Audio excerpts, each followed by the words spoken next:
Democracy That Delivers is brought to you by the Center for International Private Enterprise.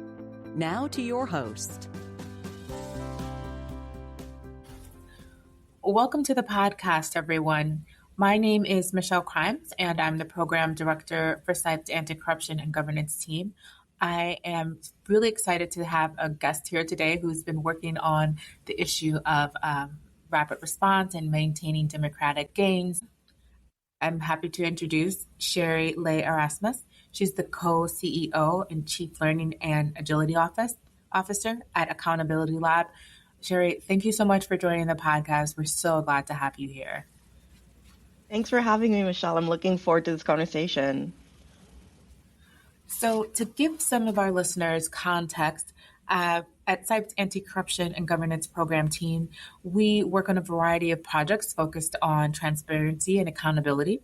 And one of the things that we work on is windows of opportunity, which we describe as an opportunity when there's a democratic shift, where there's an opportunity for civil society, for a country to move away from less democracy towards democracy. We often find with these windows that they emerge suddenly, often during political transitions, government crisis, or as part of a momentum for reform. We want to have a little bit of a conversation about what these windows are, what our current window might be, and how we sort of use them to help maintain democracy or to move democracy forward. One of the things that we know about the windows is that they really create these interesting opportunities, again, for transparency and accountability, but they're often short-lived and they can often be chaotic.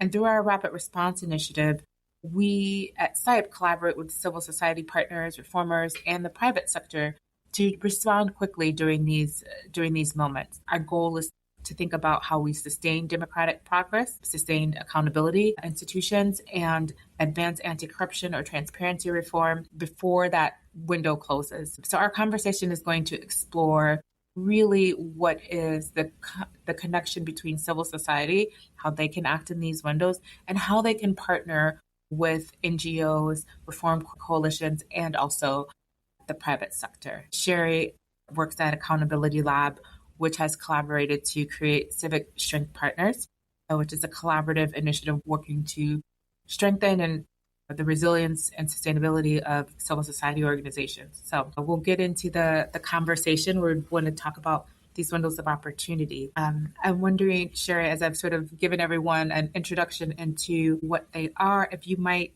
give us an example of some windows of opportunity that you have seen or that you see opening so that our listeners will get a sense as a good example of what it is we're talking about. Yeah, absolutely, Michele. When I think about windows of opportunity, either recently or at the moment, Nepal comes to mind for me as a really good example. For background, in 2024, young Nepalis, what they call the Gen Z generation, took to the streets in large numbers. They were primarily frustrated with corruption, entrenched political elites, and a governance system that didn't feel designed to include them. And that protest energy contributed to a seismic political shift to the point where they had elections in March, and there's now a new young prime minister in power. Balendra Shah is only 35 years old and has taken the prime ministership over in the last 2 weeks. On paper, that's a window. There's new leadership, there's public appetite for change, and there's a moment of genuine possibility. So in recent times, that's the thing that sticks out for me. But here's also what we saw.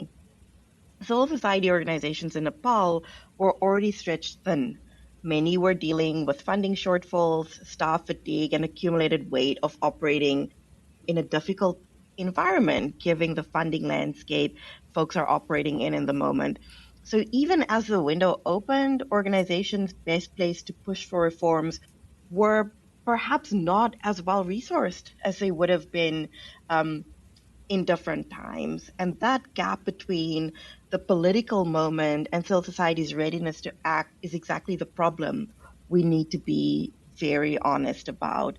I actually think that as we see the rise of these Gen Z protests and the ability of this young generation to really galvanize around reforms, we're probably going to see more windows of opportunity arise brought about by that type of protest that leads to political shifts. And so I really see a sense of urgency to make sure that civil society organizations are equipped to play an important role during those times. So as you were talking, one of the things that stood out for me was talking about the difficult environment. And that's sort of something that many of us are dealing with constrained environments, a different environment, and making sure that our work in civil society is well positioned. It's the core at what we're doing as part of our rapid response project. So I wonder if you might be able to tell us a little bit more about civil society organizations and sort of what they bring to these moments, and where are some of the places where they are facing challenges? Yeah, I think at the heart of it, civil society's greatest strength in these moments is the legitimacy rooted in relationships. Civil society organizations, the established ones, have usually cultivated relationships across across society, whether it be with individuals and communities on the ground, communities on the periphery of governance decisions, but they often also work with insiders in government who are trying to reform. So that long-standing legitimacy, I think, is a key part that civil society brings to these moments. Organizations that show up, in other words, in these moments of reform aren't parachuting in. They've been present. They know the terrain. They know which officials are genuine reformers and who is performative in how they present what they would like to do in the future. And that trust and that instinct for what's happening on the ground cannot be cultivated quickly. Those things take years to really cultivate and nourish. Where the struggle is structural, the funding models that most civil society organizations operate under are not necessarily designed for speed. Grant cycles run on annual timelines. Reporting requirements pull senior staff away from strategy often. And it's hard to put something like readiness for windows of opportunity into a standard grant process, right? We are fundraising often at a project level. And so, all things being equal, in an ideal world, rather, we would like to see civil society organizations be ready with the resources to activate their core strengths, that trust, the relationships, the legitimacy at the drop of a hat when that window opens. But when that's not there, it often means that people, because they genuinely care, still do the work, but at great cost because it might not be as resourced as one would want it to be, and often happens in a much leaner shape than what it could have been.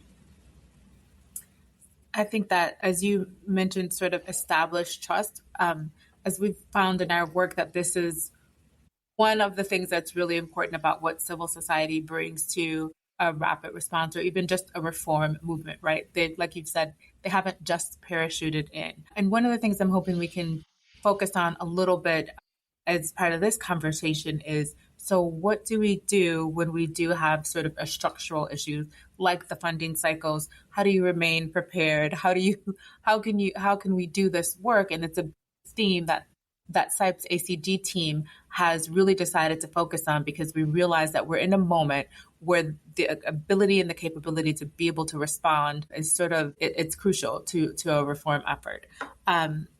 I want to talk about we've talked about civil society sort of and what strengths they bring. I also want to talk a little bit about coordination. A big part of our work and what we've seen is it really takes bringing together different actors who may not necessarily be in the room together to have a conversation and figure out ways to coordinate together, find the themes that can be agreed upon, and sort of work on that. I'm wondering if you can share with us, or if you've seen some good examples of coordination between civil society. I want to add private sector in there a little later, but I'd be really curious if you could share with some of our listeners what you've seen. I'm going to go back to talking about relationships.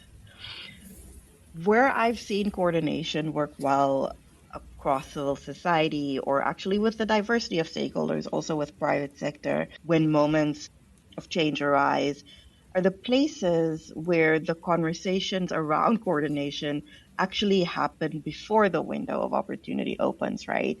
It's kind of like where the ducks were lined up and people were ready to go because they had built between them a structure for how to act together. And I think by the time that there's a political crisis or whatever that creates an opening, it's too late to start building the trust between actors who've never worked together.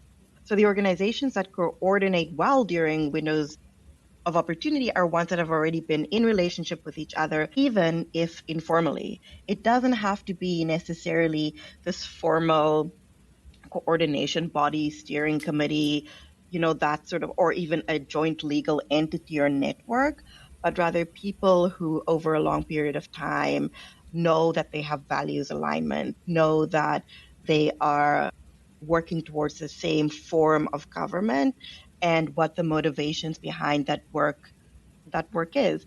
So in practice, what works is having a small group of trusted actors who can convene quickly, who can share information honestly.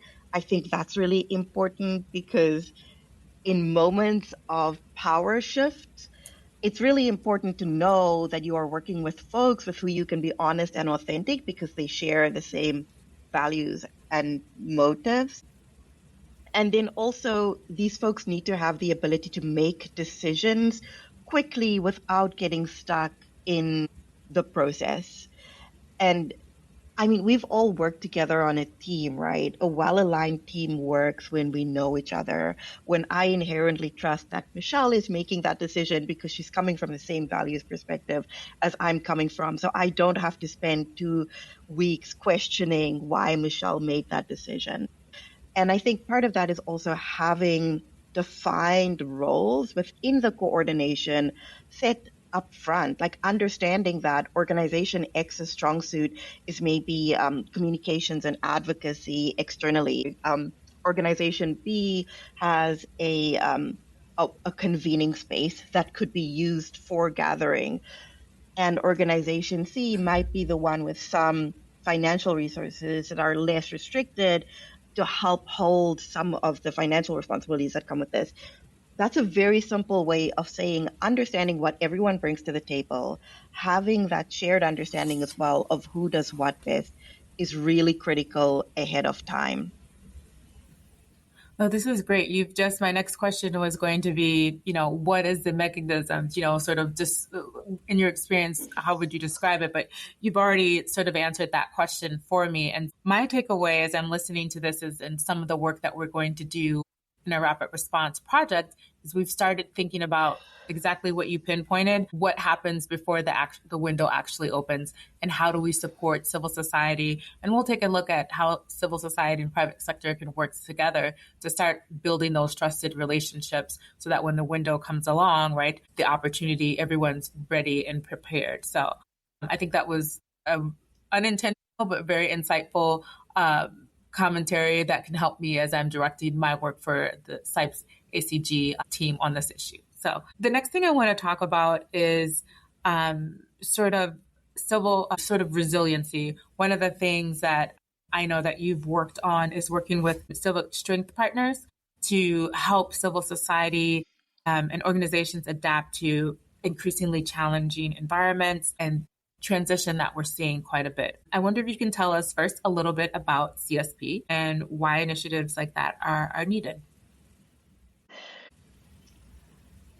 So CSP was really born out of a process of data collection that we were doing at Accountability Lab.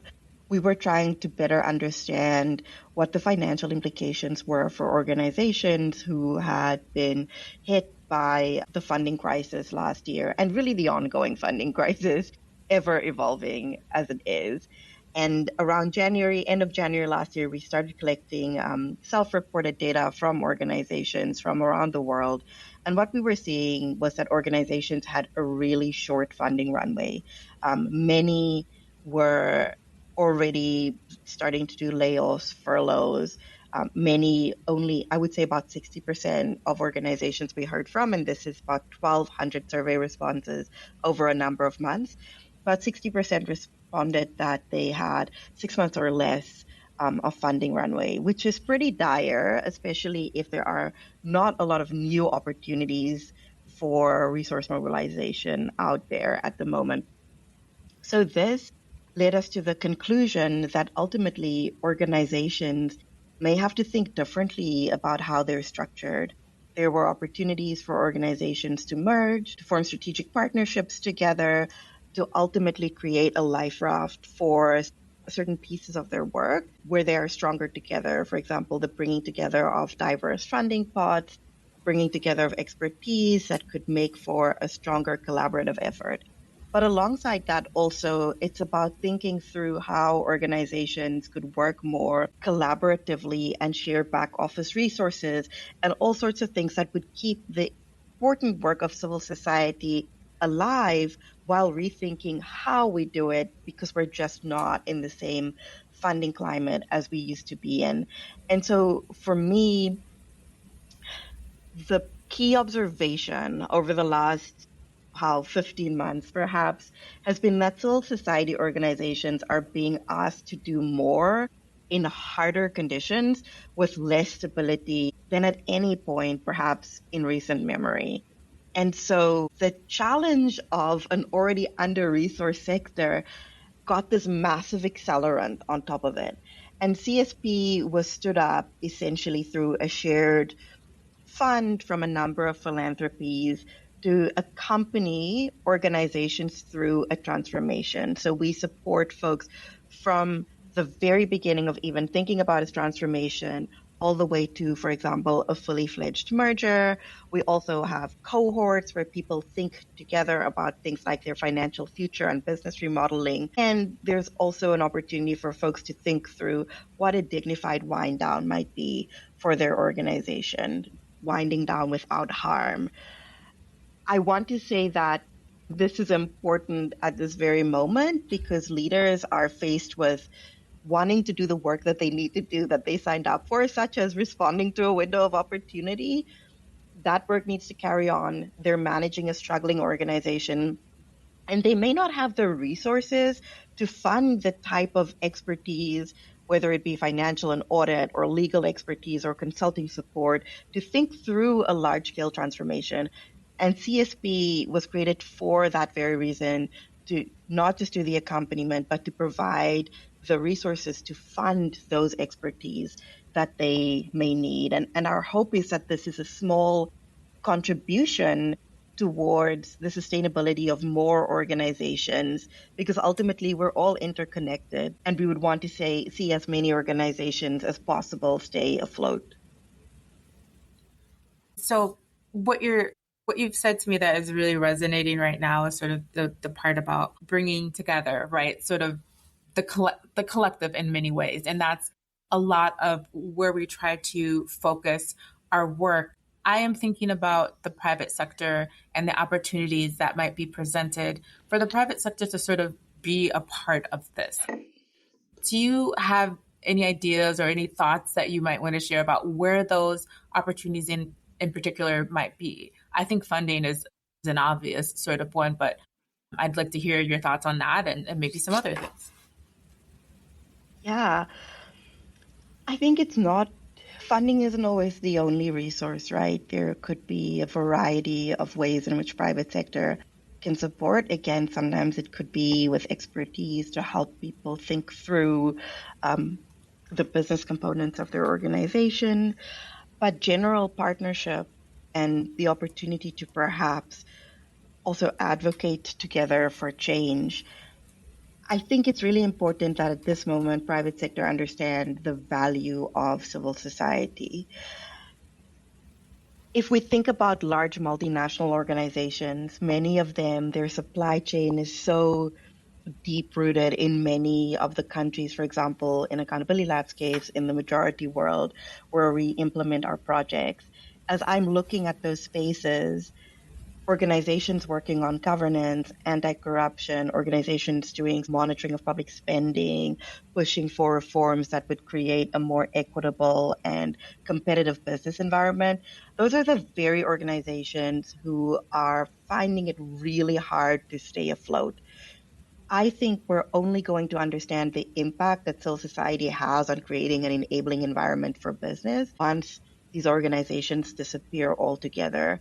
Because often civil society is a bit of an invisible layer, right? The laws, frameworks that should make for a really fertile business environment that is safe and equitable, that is it's there on paper, but who's really making sure that lawmakers and others are sticking to commitments? Who's monitoring whether processes for procurement, for example, are actually transparent? Those are civil society organizations. And the minute you take away that layer and you have a more sort of like insecure and wobbly space as it relates to transparency, compliance, and those things, I think business leaders are going to feel that, and they're going to feel that on their bottom line. They're going to feel that on their ability to do business without corruption in the supply chain. And I think that has not just integrity implications, it has financial implications. And I think civil society really quickly absorbed this catalytic shift, and we understand what's at stake. And I think there's a real important moment here to have conversations that bridge the gap between us and business leaders so that they really understand from civil society perspective as well. These are the things that we've been holding together. If they go away, this is how it might impact you. And I think those conversations that bridge that divide might lead us to a place where we're able to identify a multitude of ways to work together to foster the type of environment that also benefits business. I couldn't agree with you more on that. And I'm hoping that folks will stay tuned, our listeners will stay tuned as we continue to have this discussion on where that synergy and the overlap happens, again, not just funding, but so many places where, in my opinion, civil society has an opportunity to collaborate with private sector as almost the eyes and ears, right? It's real time information, and it's a relationship that can have lots of synergies, but it's really important to start having the conversations now. They've been ongoing, but I think we're going to, on our end, as part of our rapid response work on intensifying those conversations, having working groups together where we can really talk through solutions and maybe land on what some of these initiatives or work might look like as we bring everyone together. Yeah, no, I just want to jump in and say amazing, because this brings us back to the point of like what creates the space for a good intervention or coordination during a window of opportunity, right? It's exactly this. We have to build those relationships, get the people in the room, foster the trust. Actors who haven't worked together. I don't think we've done enough together between civil society and public sector. And so that's why when we sometimes ask the question, but what could we be doing together? There isn't always, a string of answers that people can give off immediately. And so I'm really excited by this initiative you're undertaking because I think it's much needed. Well, we're excited to be able to collaborate with our new partners, and we're hoping to be able to talk through that soon. But I think it's going to be worthwhile work, which will hopefully land us in better positions to respond to windows of opportunity, but also other sorts of opportunities for democratic transparency and accountability. So I have one final question for you, because you've given us a lot to think about and you've shared a lot of perspective. But I want to ask you a question about what gives you hope. As we're thinking about the future of anti-corruption work, democratic work, transparency, accountability, where do you see the biggest opportunities for the organizations that we've been talking about today, or maybe not something that we've talked about today? I'm really curious to hear your perspective and what's giving you hope for the future. I think this ties together beautifully everything that we've been speaking about. What gives me hope is that we're not just in a moment of crisis management. Since last year, I've been sitting a lot with this concept from the political economist Yin Yang called the politunity. There's all of these articles and we throw around the word polycrisis, but what if we look at this as a politunity? And her argument is that yes, we call it a polycrisis. There's a simultaneous breakdown of political, economic, and institutional structures. And it's a generational opening as well, not despite the disruption, but because of it. And so the old operating system is failing so loudly that we're actually permitted to imagine replacing it. We might as well. We have, in many ways, a blank slate. Why not? And this is a real rare moment. I think most of the time reform happens at the margins. And right now, the center is so unstable that it creates, I think, real space to be imaginative, to do the things and to build the relationships that we didn't feel a need to necessarily before. But we have that gap now. And I think the collaboration opportunity, circling back to some of the things we spoke about, looks like this. The private sector, reform coalitions, civil society, each hold a different piece of the puzzle in this politunity. Civil society has the legitimacy and relationships built over years of being present. The private sector has resources and often a genuine stake in stable governance. And reform coalitions can provide political cover and institutional lever. And when those things are combined around specific windows as they open, the sum is just much more powerful than what an individual group of actors can bring to the table. So I think that we have globally such an opportunity here to rethink how we work together. And I don't want us to miss the moment to redesign how we think about it. I could not agree with you more. I know that one of the things I've worked on in the last year and a half as well is the creative thinking that needs to happen on what could be and how do we advance some of the goals that we have going forward. I want to thank you for sharing your perspective with us. It's always great to talk with someone who is working in the same way that CIPE does, and alongside CIPE Accountability Lab is a great partner. And I'm really looking forward to having more conversations and sharing more with our listeners about what we're doing around these windows of opportunities. And in particular, where do we find all of these opportunities to collaborate in ways that we hadn't thought about previously. Thanks everyone for joining us today. Thank you. Democracy That Delivers is brought to you by the Center for International Private Enterprise.